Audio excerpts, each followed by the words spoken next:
बलिया की रानी हम पटना के राजा, मिले के होखे तब बक्सर में आजा।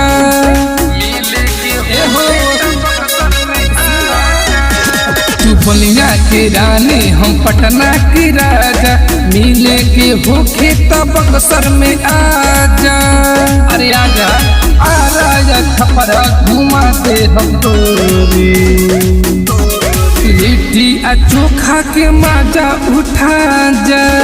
तू बलिया के रानी हम पटना की राजा, मिले के होखे तब बक्सर में आजा।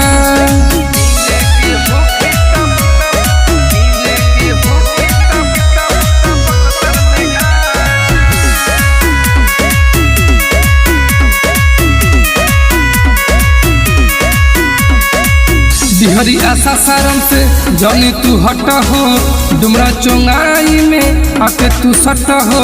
हरियावा बिहरी आशा सारम से जाने तू हट हो, डुमरा चौंगाई में आके तू सट हो।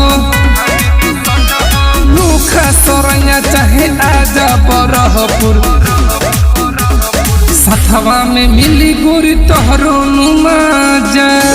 तू बलिया के रानी हम पटना की राजा, मिले के होखे तब बक्सर में आजा।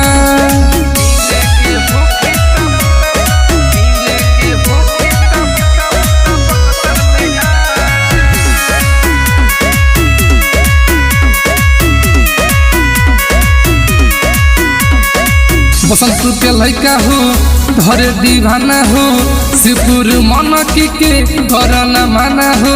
हरे काहे को मन आजा। बसंतपुर के लड़का हो धरे दीवाना हो, शिवपुर मन की के घर न माना हो।